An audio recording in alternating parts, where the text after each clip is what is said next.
we've tried to get as many people on the show from the movie Woodlawn, and frankly, we've been turned down by a lot of them, and as they've gone off to bigger mediums. We're not worthy. And I thought, well, I know one guy we can get. I said, there's one actor in the movie I think I can get on the show, and he's an actor named Blake Burgess. I love it. And he's from Atlanta. Or if you want to get fancy, Richard Blake Burgess, better known as Boomer. He is playing Mike Allison in the movie, the fullback / linebacker. He's the blocking back for the great Tony Nathan. And, of course, in those days, a lot of folks played both ways, so he also played a little linebacker where he gets to have a few little pops on the field. And he has the same last name as me, and that's because he is my son. Blake, welcome to the show, buddy. Hey, guys, it's great to be here. Thank you so much, Dad. Look at the picture Adler just pulled up. We're pulling up a picture of you right now. I guess this is one of your shots that your agents use. You're kind of gazing off like you're looking real serious, and you're leaned up against some door frame or Who's something. that grown man? Yeah, look at you looking like a man. Good gracious. Well, I appreciate it. Yeah. So I remember you telling me that, when you first wanted to go into acting and you were in the entertainment business, and you were like, I tell you one thing I'd really love to do. It would be so cool if I could do a retro football movie. Exactly. It's one of those bucket list things, and it just happened to be my first film. Yeah, I mean, you've done some TV and you've done a lot of stunt work for various commercials and TV shows involving football and some other sports. But for you to get the first major motion picture is a retro football movie, that's pretty awesome. Mm-hmm. It's it's incredible. It's one of those things. I mean, you and I, we watch how many times we watch Remember the Titans. Down in the basement in the home theater system, tearing up at all the best parts. When that was the dream. We grew up watching that. To be a part of another film like that and as powerful as this one, it's an incredible opportunity. And how about all the weird, I don't know if you've talked about this at all, but all the weird ties that we have to this story and this movie are incredible, by the way. Yeah, we touched on those a little bit.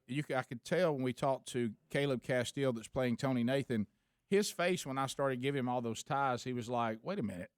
I didn't know your dad was the coach at Woodlawn. And, of course, you're talking about your grandfather. And I said, yeah. And his first coaching job was at Banks. And, of course, those of you who don't know this story, the two schools that play in front of the largest crowd in Alabama to ever see a high school football game were Banks High School, which no longer exists, and Woodlawn High School, which is still around. And Blake's grandfather, my dad, and as y'all know him on the show, coached at both of those schools as well. As a matter of fact, Tandy Geralds, who's the main coach character in this movie, played by Nick Bishop, is a dear friend of the family. He's passed on to glory now, and as a matter of fact, his son will be on the show tomorrow and has written the book Woodlawn.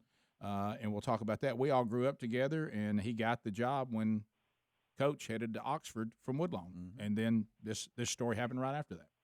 Absolutely. And then one more, and then this is just, how strange it is.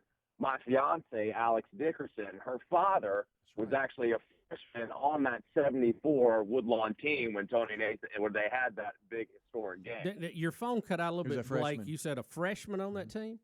He was a freshman on that team, so he wasn't on the field then, but he was there at Woodlawn during that time. So your future father-in-law also played at Woodlawn? Yes, sir. This is crazy. How crazy is this? It's very so crazy. There's a lot of ties, but you know what's really cool? It would be one thing, son, if this was a movie that we were all kind of fired up about in Birmingham because it came from here, and everybody says, they shot it in Birmingham, and we all know the Irwin brothers. It would be one thing if it was that, and that would be cool. This thing is a major motion picture that, I'm sitting here every morning. We do the show live in the morning for those of you who hear it other times. I'm watching Fox News. Like today, Sean Astin was on, and I look, and there you are standing up. Yeah. You're on the screen. They're talking to them. The day before, they were also talking about the movie. John Voight is, on Glenn Beck and Colin Cowherd. Even Colin Cowherd saying, these face-based films are starting to pick up an audience, and I'm not sure why, which shows, that Colin probably doesn't understand it. But even people who don't even share our beliefs are drawn to the movie because at the end of the day, it's a great football movie. Absolutely. It's one of those films, like I mean, there's a standard of films, for me. Like when I watch a film, if I want to be a part of it, or if it makes me want to stand up and cheer, then that's the kind of movie I want to be a part of, and that's what I want to watch. This movie does both. I mean, there are parts later in the film where, I mean, you hear the crowd going nuts, the football plays are happening, and you just want to stand up like you were watching a game on Saturday and just start cheering. You're crazy, So it's an incredible film, and just the way it's been done and the way it's been marketed and pushed out there, it should have an incredible showing. It should be an amazing turnout. Blake, how was the trip to Hollywood for that premiere? That was incredible. That was one of those things, you don't really understand, like, what all goes into it. There's so much planning, so much, people checking in with you constantly. I had assistants being like, hey, where are you? Have you made it yet? All this. And, I flew in morning of, I got there, and it was one of those, the craziest thing about just traveling back that far, I'm now 3 hours behind. So when I landed there at 9 o'clock in the morning local time, it was already noon in Atlanta. So having to get over that was pretty rough. But I mean, we had a great time. I got to hang out with all the guys from who were part of the football team who don't always get their shout out. But I mean, the film does not go without those guys. So I was able to bring some of them with me, and we all went out. We had a great time. The film, it's one of those things, like when we saw the final cut, then it's so polished, so good, from the last time I saw it with Dad. We were in a crowded movie theater with a bunch of high school kids, right, and there were a bunch of green screens in the background and all of that. It's a real rough cut, but so it was so polished, so good, and it was just the best I had ever seen it. So, and then we got a chance to really just, we went to the after party, just had a blast, got to meet so many people who just, they love this film. They're telling all their friends about it. And that's what we want. We want this film to spread like wildfire. Well, it can be used as a great tool as well. But talk a little bit what it was like, because you've done the stunt work before, and you were talking about taking some of those guys with you.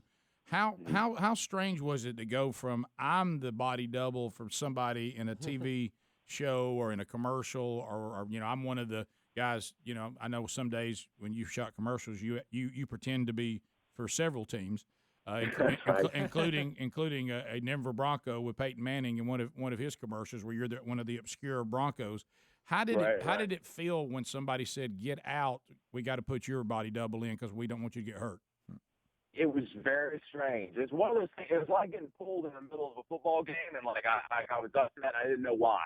Because it's one of those things. At that point, when we started filming, I had been out of football for 2 years. So, Of course, they said, all right, Blake, we need you to sack the quarterback. I said, yes, sir, let me go. I strapped my helmet on. I was ready to go. So, but, I mean, it wasn't until, and it's one of those scenes, I remember Dad was there on set when we had it, of the rain game. Oh, wow. Yeah. And that was the first day that I really, I looked up to the sky and I said, thank you, God, that I have a body double. He was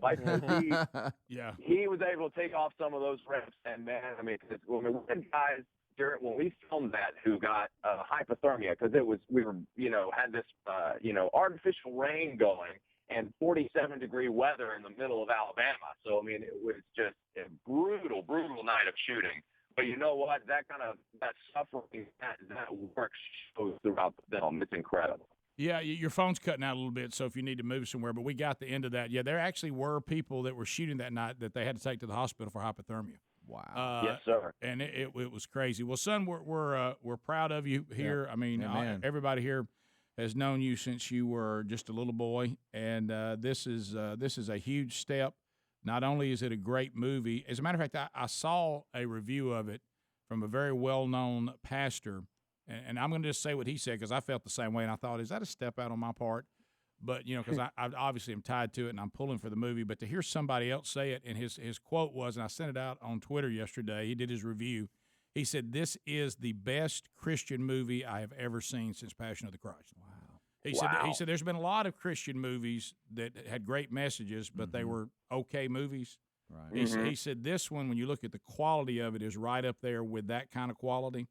And so even, it needs to be a great movie that happens to have a great message. If you have a great message in a subpar movie, it'll never do what it could do. And Absolutely. And so glad that you're part of it. And as I've told you, and I'll say this publicly, I told Caleb the same thing. That means the adversary wants you to embarrass this movie. Don't you ever embarrass this movie, and don't ever embarrass the gospel. Yes, sir. Live a life that is above reproach, and do not be pulled into the snares of the enemy. You guys are representing much more than just a movie. Okay. Yes, sir. All right, brother. I love you, son. Congratulations. Proud Blake. of you, buddy. Love you too. All right, man, and look forward to seeing it. And I love when you told me you were trying to go see it in Atlanta Friday night, and the theater was sold out. Yeah. Yeah. Like all 5 showings at the theater we were going to see, all sold out. They'll probably take you in Birmingham Thursday night. Yeah. If you weren't rehearsing for Young Frankenstein, we'd take you Thursday night. That's right. Yes, sir. All right. Enjoy playing a monster. All right, buddy. Yes, sir. We'll see you. We'll be right back. Rick and Bubba, Rick and Bubba.